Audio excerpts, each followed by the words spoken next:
Hello, everybody. My name is Brian of Hessens County, and I'm glad that you could join us today. What we're going to be taking a look at today is a game I actually covered on the Hessens County blog a really long time ago called Lineage. This is a game by G. Johnston of Wash Your Hands Games, and links to the game and his profile, his itch profile, will be in the doobly-doo down below. The basics of Lineage. It's probably really going to appeal for those of you who are fans of like paradox games like Crusader Kings, because I know that's the reason why it really appealed to me. The basics of how this works, it's a solo game, although I guess you could play it with a group. You'd kind of have to like negotiate things, but the rules are specifically written with the idea of this is being played by a single person. And you could play it independently or as a part of your world building.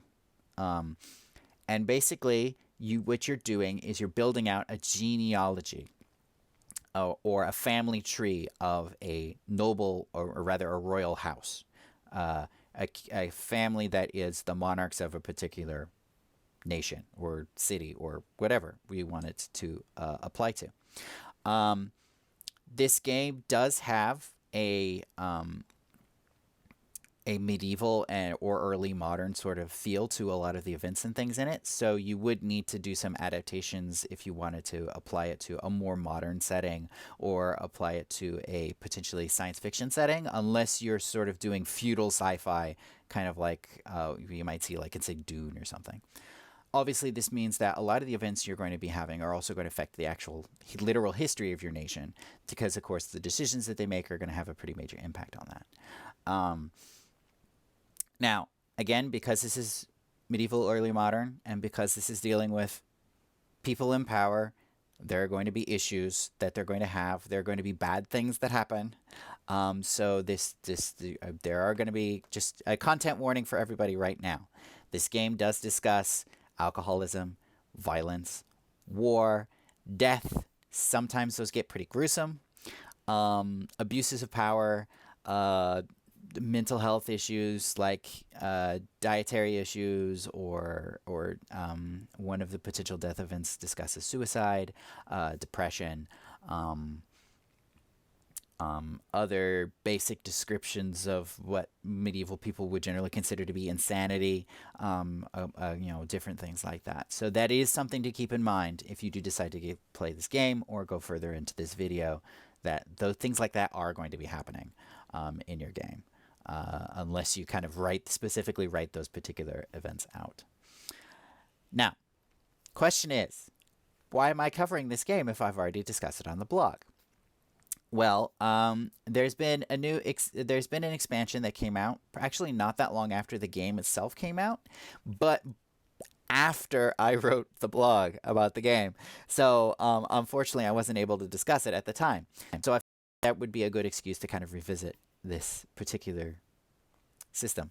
The expansion is actually a fan expansion. It's an unofficial fan expansion that was created by German NR4. There's the user on itch, which I will also have a link to that in the doobly-doo down below. And the name of it is Of Golden and Dark Ages.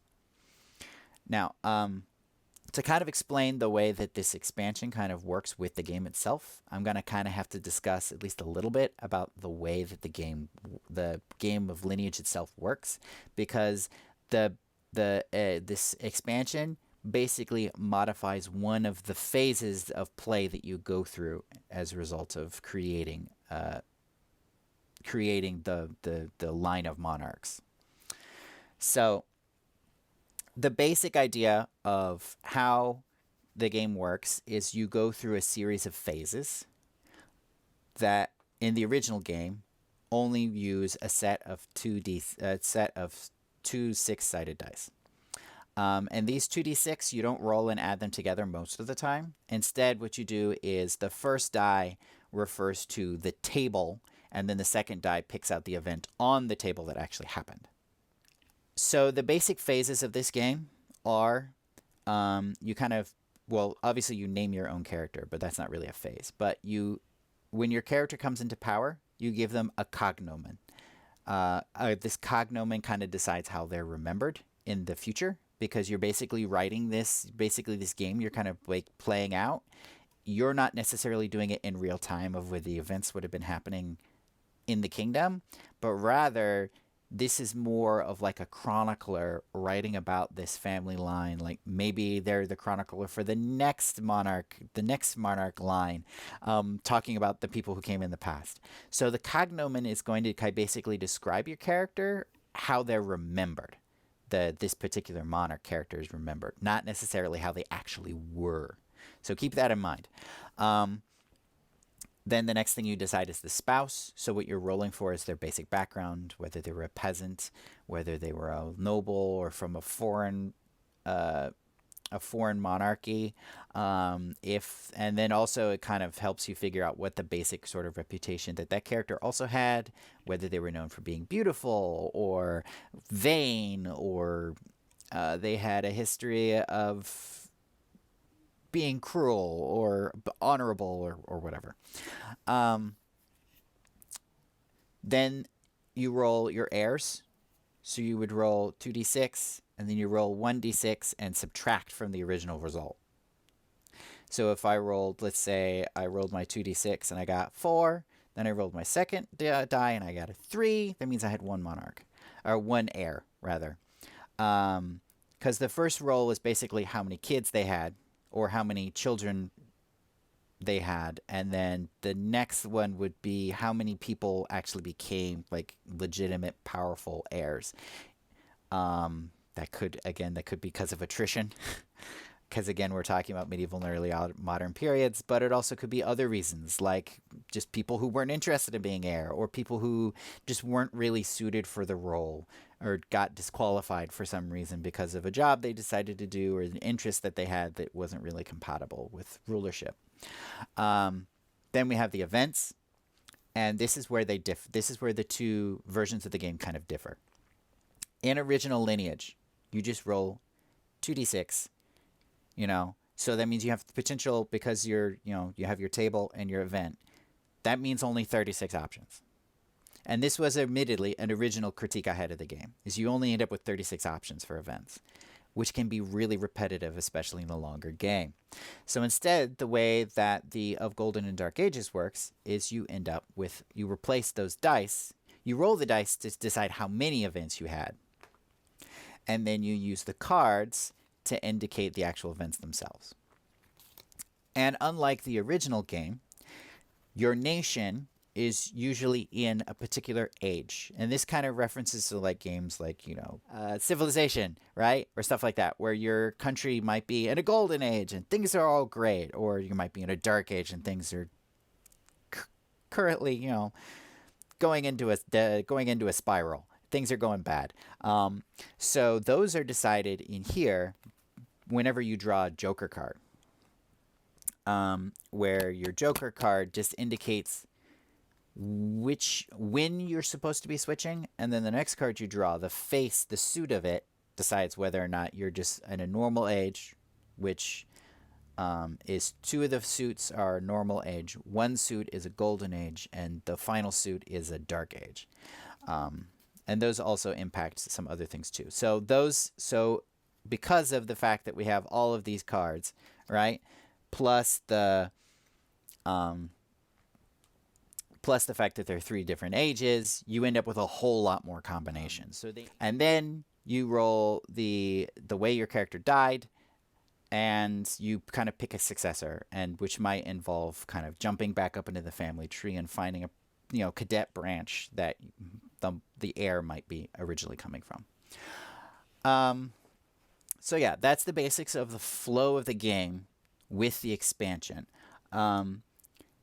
Just to kind of wrap things up a little bit, I'll also go ahead and mention how the game ends. A classic way for a game of Lineage to end is just that your family line just dies out. You're following through, you keep having to jump out into princely houses or whatever, and then eventually all of the different branches of the family just die out, and you don't have any heirs that are a member of the dynasty anymore. So you don't have any choice. The game's just over.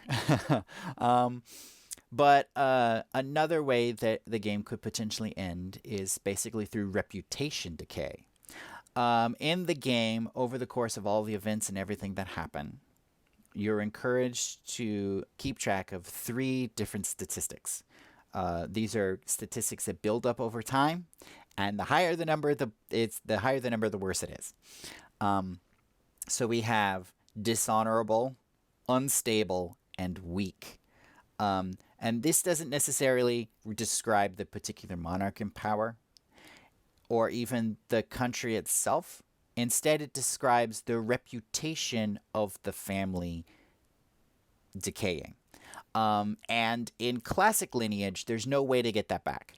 Once a family reputation has been sullied, it basically doesn't come back. It's gone. With the of Golden and Dark Ages, whenever you get a Dark Age, you actually add 1 to all 3 of the negative statistics. And if you get a Golden Age, you actually remove 1 from each of the statistics. The idea being, either your country is doing so well or so bad that it actually can either boost or further damage the reputation of the family. So once any of those statistics hits 8 or more, after you have finished out all the events for your character for the current monarch, you then roll on a decline table. And a lot of the events on the decline table are basically like, game's over, you got overthrown, or the next heir, just the nobles threw a fit and didn't let the next heir become the monarch. Instead, they pick someone else, or peasant uprising, or external invasion basically wipes out your kingdom, and that's it. So there could be a couple of things that happen in that particular instance that basically, game overs. You get the game over screen. So yeah, those are the 2 ways that the game kind of ends. Unless you decide to just voluntarily end it yourself, where you basically say, okay, this is as far as I'm going. This is present day, and yay, everybody's happy. So yeah. So basically what I'm going to do today is I'm going to kind of play through, let's say, it depends on how long it takes, but maybe 1 or 2 rounds of Lineage with the expansion, just so you can kind of see how this works. The last time I'd actually done a full playthrough and kind of wrote a little bit about it on the blog, including sharing the family tree as it ended. I'm not going to go that far today, but what I'll do is I'll do the just 1 or 2 rounds, post this video, and then I'll see about potentially maybe continuing it depending upon how things go. So give me just a second to switch everything around. Welcome back, everybody. So what we'll do today is, like I said, we'll just do like maybe 1 or 2 rounds of the basic game of Lineage, just so you guys get a feel of how this kind of works. So of course here on the screen I've got just what will hopefully be the beginnings of a long lineage of family tree. We'll have to see. And go ahead and pop that in real quick. And then we'll see how this goes. So what I'm going to do is here I'm going to put our family tree as we kind of go along. Over here I'm going to start recording events for each monarch. So I'm going to need, that was the wrong button. I'm going to need to, there we go. That was right. That's the one I wanted. So we're going to have a new slide for each character. So we'll just type in the events here as we kind of go along. So here we go. So our first monarch, would also help if I actually opened up the binder that has all the stuff in it. So, like I said, we kind of start with a cognomen and a name. So the cognomen for our character, I'm going to go ahead and roll. All right, so just to keep me honest, red is going to be the first die and blue is going to be the second die. So we have a 5 and a 3. So our cognomen is going to be the Able. And I have a list of pre-made names here I'm just going to kind of pick from. So for our first name, we'll say, let's pick this one. Khaar the Noble, or the Able. There we go. Okay, so that is our first monarch. I want this one. There we go. All right, and then of course the next thing we need. Of course that goes away. The next thing we need is our spouse. So I'm just gonna go ahead and pick a name. Let's go with this one, Dirsa.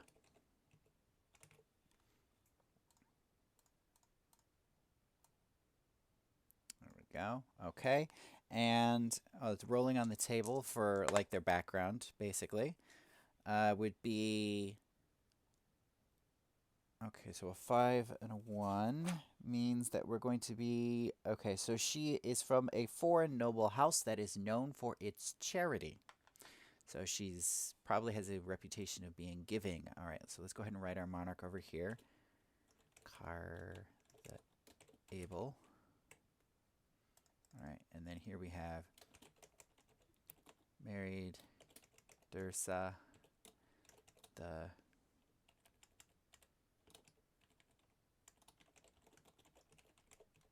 from a charitable foreign noble house. There we go. Okay. All right. So again, the next thing we have are heirs. So again, we're gonna roll our 2 dice. So in this case, I rolled an 8, and then we're gonna roll one of them to subtract. So that's a 2. Aha! So we're gonna have 6 heirs. That's nice. Okay. So 8 minus 2 equals 6. Okay. And then we need to go ahead and put them over here. And I'm just going to kind of go down the list and just write down random names. Biimo. Yeah, I actually created these names through a... I went in and I created a Konglang using Vulgar, if you're not familiar with that website. And it has a thing where you can you create the name, you create the language, and then you pick random names, basically using the sort of this word, like the phenomenon. What's the word I'm looking for? Sorry. The sort of like phonetical structure of the language they use to kind of create names. So that's what I did. And this particular language, long vowels, you know how English, keeping track of which one's a long vowel or not can be such a pain in the butt. So this particular language, it records long vowels by just doubling the vowel, which is nice. So this is Suday. Let's see, how many did I need? 6. 1, 2, 3, 4, 5, and 6. All right, so we have Biimo, Suday, Moch,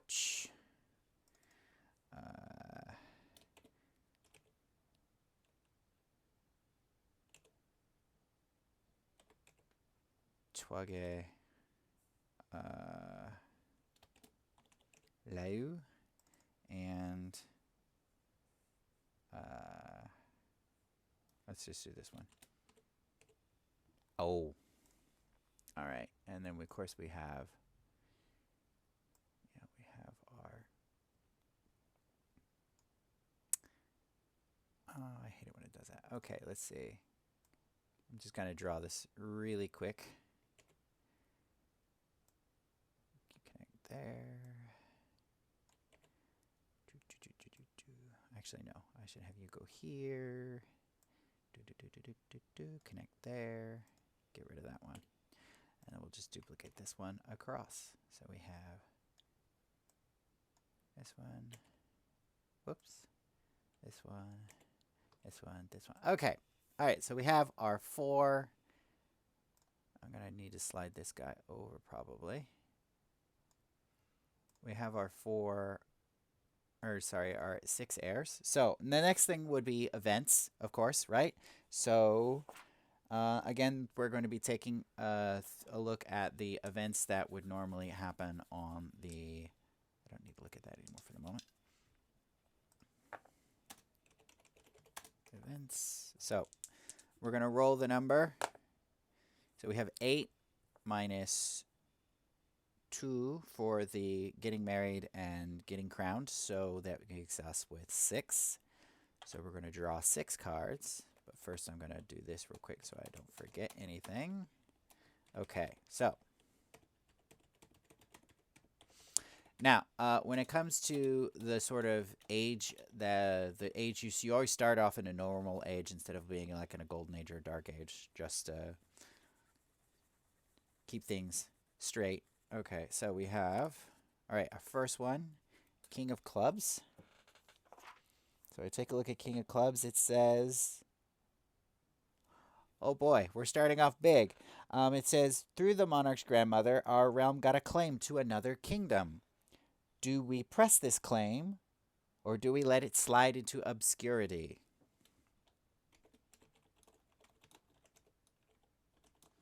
So claim to a foreign kingdom through family. Should we have him? Should we have Khaar press it or not? I'm thinking probably not. Khaar, at least not right now.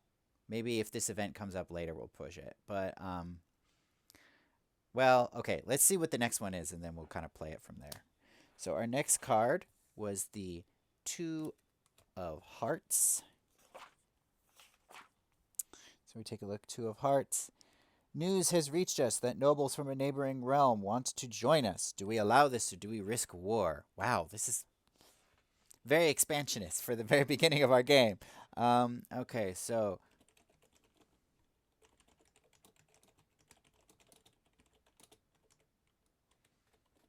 foreign nobles are asking to join us. Maybe this is connected to the claim. Maybe we have a foreign claim to a neighboring kingdom, right? And then for some reason the nobles from that kingdom are really, really begging us to kind of, begging us to let them in, so to speak.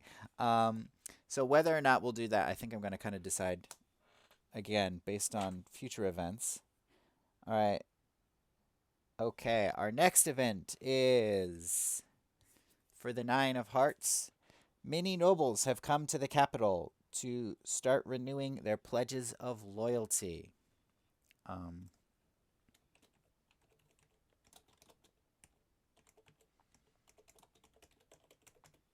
And this, this could be a reference to something similar to what would happen quite often in, let's say, Japan, with the shoguns, the daimyo, the local lords would all they'd have to come to Edo, to the capital, every so often to kind of renew their oaths and things like that. So that might be what that kind of idea basically is. Or maybe it might be connected to, maybe they're saying, yes, we will support you if you do this.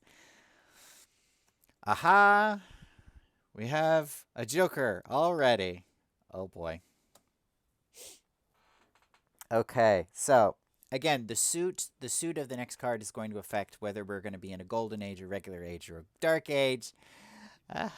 And this might potentially affect, maybe this is because of the potential war that we might get involved with in order to get this claim to the foreign crown. All right, so it's the way it is it's the next card. It's the suit of the next card. If it's a heart, we go into a golden age. I've already drawn 2 hearts, so that's not probably going to happen. If it's a spade or a diamond, then things remain stable. But if it's a club, we go into a dark age. So we have a diamond. So that means things are going to stay stable. Basically, nothing changes for now. So I'm not going to even bother writing that down. Our next card is a 3 of Hearts for the next event, event number 4. And for the 3 of Hearts, it says, philosophers theorize that giving greater power to ordinary people would increase their productivity. Could such a radical idea be true? I don't know. Do we think it? I don't know. All right. Anyway, so I'm going to go ahead and write that down.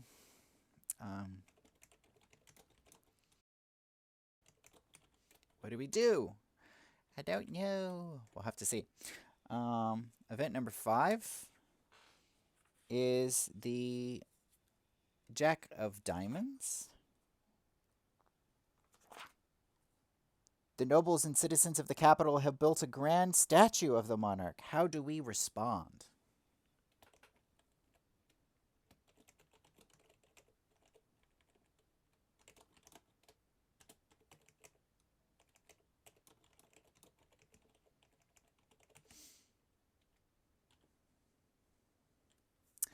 All right, and then I'll go ahead and draw the last card, and then I'll decide what exactly all these events are going to end up panning out to be. So our next card was the Ten of Spades, which says, a grand ore vein has been hit in one of our realm's mines, bringing in great wealth from the ores mined there. Okay. Okay. Mine hits the mother lode.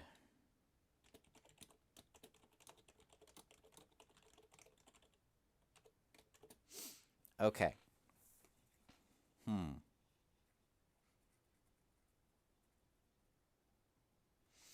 Okay, so here's what I think we'll do.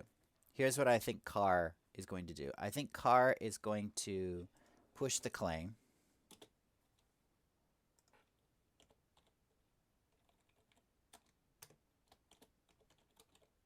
Whoops. Pushes the claim. These people are from the kingdom we are claiming. The renewal of loyalty pledges are people who are basically local nobles who are supporting the cause.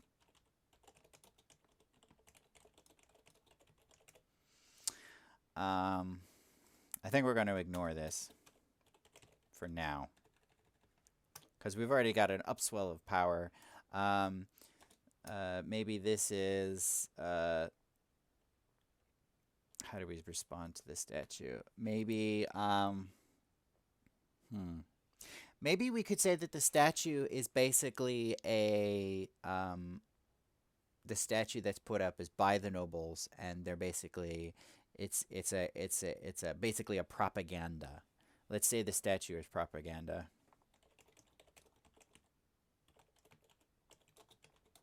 To support the claim to both crowns.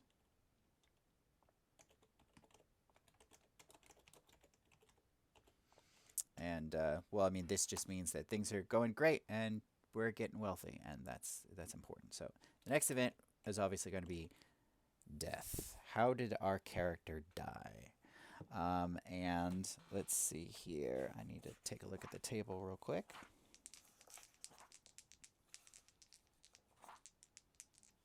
Okay, we don't need to worry about the decline and fall stuff yet. So let's see. How did we die? All right. I have a 5 and a 3. We died by falling from a great height.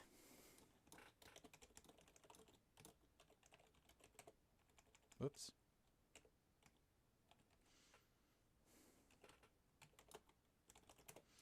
Falling from a great height. I spelled that wrong. Spell check just ruins our spelling, doesn't it? All right, anyway, so he fell. So Monarch R. Khaar the Able. Let's see, we married Disra. We had 6 kids. We died by falling from a great height. And then we have our succession. So the next monarch, let's say, would be... let's just go down, go down the line as normal and kind of pass it to the firstborn, which would be Biimo here. So again, what we do is we roll the cognomen for them. 6 and a 5. So 6 and... oh boy. The Wicked.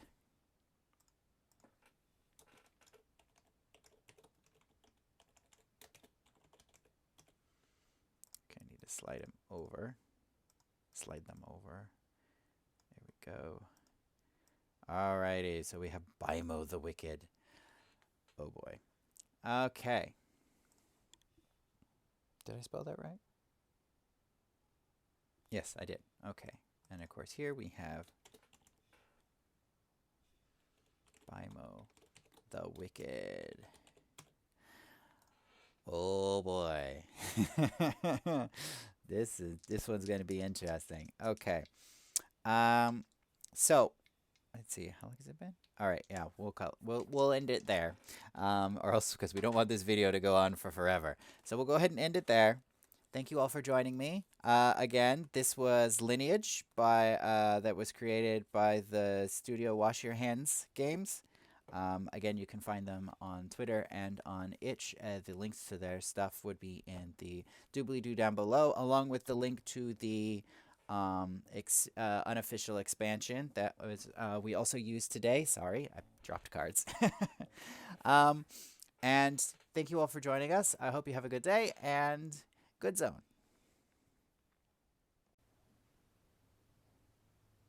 If you would like to show your support for this channel or for the Hessens County blog, in the description down below, you will find links to the channel coffee and also the Itch store. Please feel free to take a look, and thank you for your support.